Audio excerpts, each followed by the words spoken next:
Class में हम लोग फीमेल रिप्रोडक्टिव सिस्टम के डिफरेंट पार्ट्स को समझ चुके हैं, उसके फंक्शंस को समझ चुके हैं।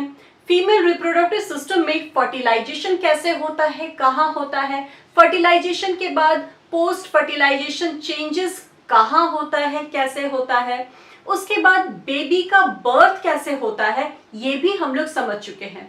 इस क्लास में हम लोग समझेंगे कि अगर एग फर्टिलाइज नहीं हुआ तो क्या होता है। पिछले ही क्लास से हम लोग पढ़ते आ रहे हैं कि प्यूबर्टी से ही ह्यूमन फीमेल के अंदर ओवरी हर महीने एक एग रिलीज करता है और ओवरी प्रोजेस्टेरोन हार्मोन भी सिक्रीट करता है। और हम लोग जानते हैं कि प्रोजेस्टेरोन हार्मोन प्रेगनेंसी को मेंटेन रखने में हेल्प करता है।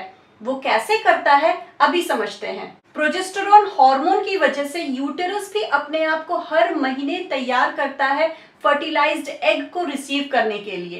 देखो, हर महीने यूटेरस के इनर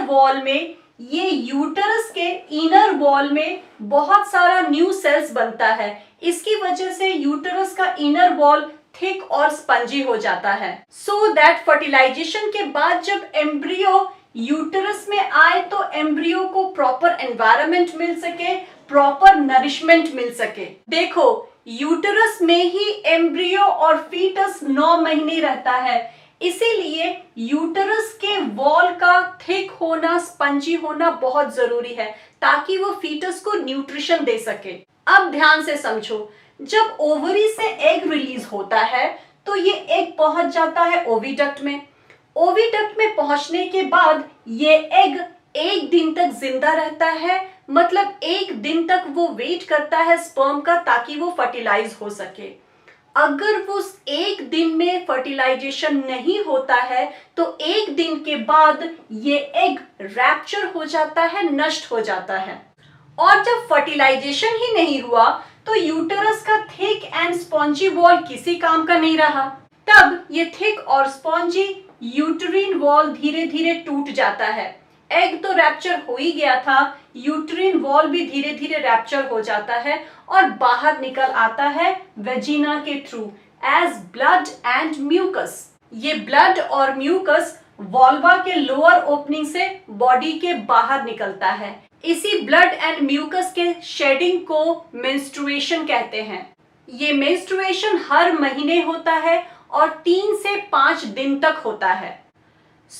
अभी तक हम लोग ये समझे हैं कि हर महीने एक एग रिलीज होता है और हर महीने यूटेरस भी अपने आप को तैयार करता है, अपने लाइनिंग को थिक करता है, स्पॉन्जी बनाता है, एक्सपेक्टेड एम्ब्रियो को नरिश करने के लिए। ओविडक्ट में एग एक दिन जिंदा रहता है और वेट करता है फर्टिलाइजेशन का।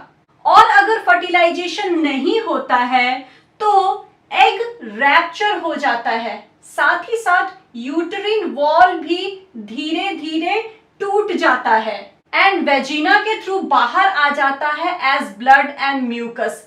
इसी ब्लड एंड म्यूकस के शेडिंग को ही मेंस्ट्रुएशन कहते हैं।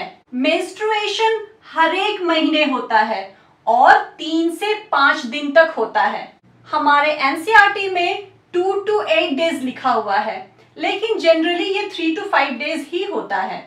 आई होप मैं आप लोगों को बहुत अच्छे से समझा पाई हूं कि जब एग फर्टिलाइज नहीं होता है तो क्या होता है। इस क्लास में इतना ही, मिलते हैं नेक्स्ट क्लास में। Till then keep revising.